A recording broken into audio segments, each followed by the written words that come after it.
I never believed caves could breathe until I felt warm air exhale against my neck, deep underground where nothing living should have been.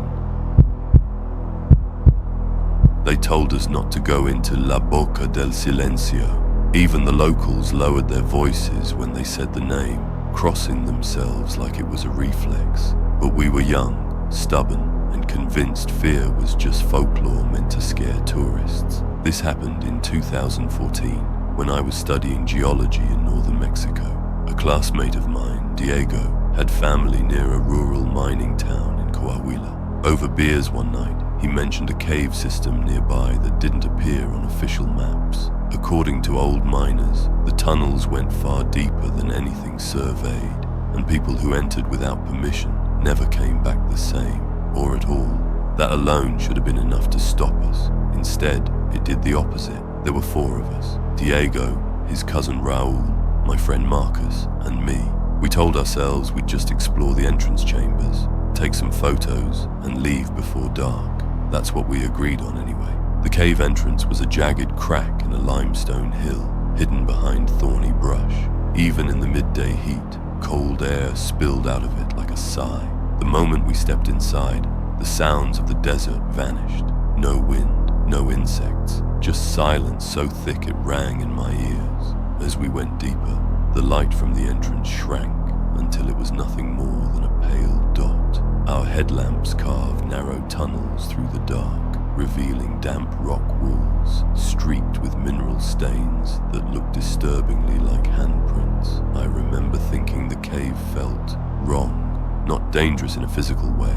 No loose rock, no sudden drops, but oppressive, like we were being tolerated rather than welcomed. About 30 minutes in, we reached a chamber larger than a gymnasium. The ceiling disappeared into darkness, and the floor dipped into shallow pools of black water. Our footsteps echoed strangely, delayed, as if something was copying us a second too late. That's when we heard it. A low sound, almost like chanting, but distorted, stretched, as if spoken through stone. It wasn't loud, but it carried. I couldn't tell where it was coming from. Raul laughed nervously and said it was probably air moving through tunnels. Diego didn't laugh. He was staring at the far end of the chamber, where our lights barely reached. There's something carved there, he said. We approached slowly.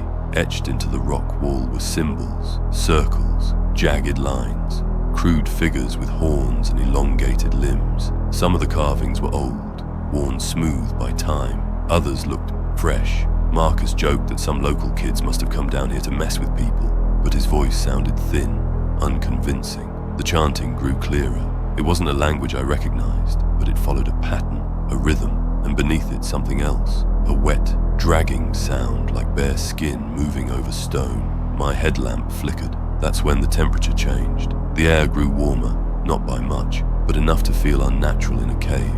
It carried a smell too, metallic and sour, like rust and old blood. From the darkness beyond the carvings, something shifted. At first I thought it was a trick of the light, a shadow bending the wrong way. Then it stepped forward. It was tall, too tall, with limbs that bent at odd angles, joints moving like they didn't belong together. Its skin looked dark and slick, reflecting our headlamps in patches. Where its face should have been, there was only a suggestion of features, a stretched grin carved too wide, and empty sockets that somehow felt focused on us. The chanting stopped. In the sudden silence, I realized the echoing footsteps we'd heard earlier weren't echoes at all. They were delayed responses, mimicry. Raul screamed. The sound bounced violently off the walls, and the thing reacted instantly, jerking its head toward him with a sharp, snapping motion. It took one step forward, and the ground seemed to vibrate. We ran. I don't remember choosing a direction. We just bolted, splashing through shallow water, slipping on stone, our headlamps bouncing wildly. Behind us, I heard movement, fast, uneven, punctuated by that dragging sound. Every so often, it would imitate one of our voices, a laugh, a shout. Even Raul's scream played back wrong, like a recording slowed down and warped. Marcus fell. I felt his hand slip from mine, and when I turned back, my light caught a glimpse of him being pulled into the dark, not grabbed, but surrounded, like the shadows themselves were swallowing him. We didn't stop. Somehow, Diego led us out through a narrow tunnel I don't remember entering. When we burst back into daylight, it was nearly sunset. We collapsed in the dirt, gasping, too terrified to speak. Marcus was gone. The police said he must have gotten lost and fallen deeper into the system. They never found his body. Diego's family refused to help with any further searches. They said the cave had taken what it wanted. I left Mexico a week later. Sometimes late at night, I hear my phone buzz with a voicemail from an unknown number. When I play it, there's only breathing at first, slow and warm, and beneath it, a familiar voice, calling my name from somewhere deep underground. I used to laugh at stories about shrouded figures that couldn't walk until something followed me home, hopping softly in the dark. I've never laughed since. This happened when I was 22, during my final year at university.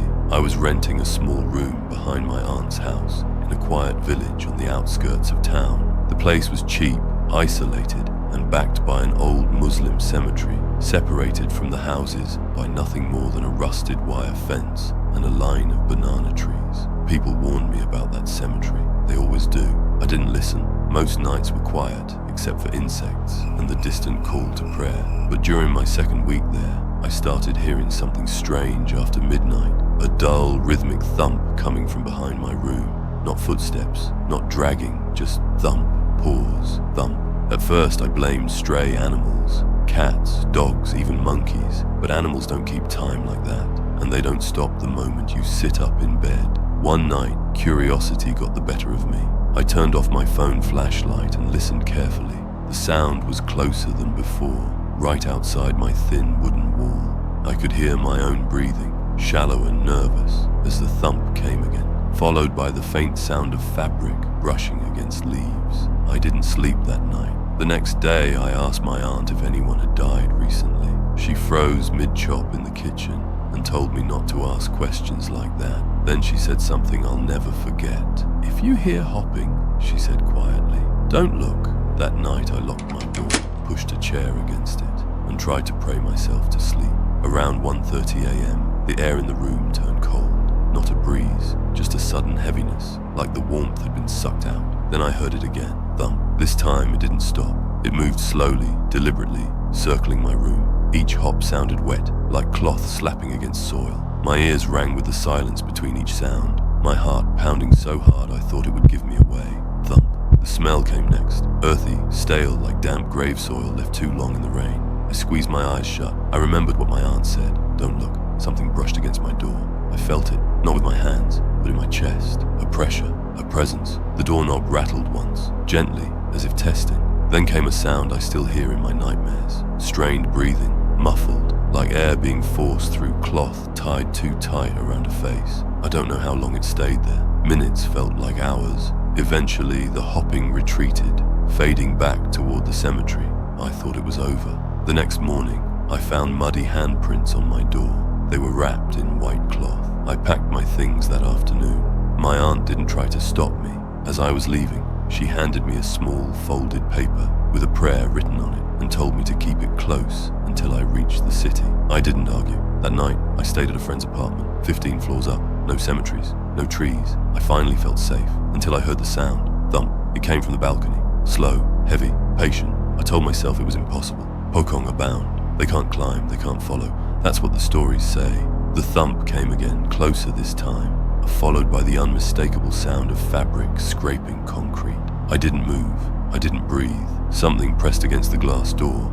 I could see a shadow through the curtain, tall, rigid, swaying slightly, as if struggling to balance. Then softly came the sound of cloth tightening and a long, suffocated exhale. I recited every prayer I knew until dawn. When the sun rose, the balcony was empty. No marks, no mud, nothing. I never went back to that village. I don't talk about this to people who don't believe, but sometimes, late at night, when everything is quiet and still, I hear it again. That slow, deliberate thump, and it always sounds like it's getting closer.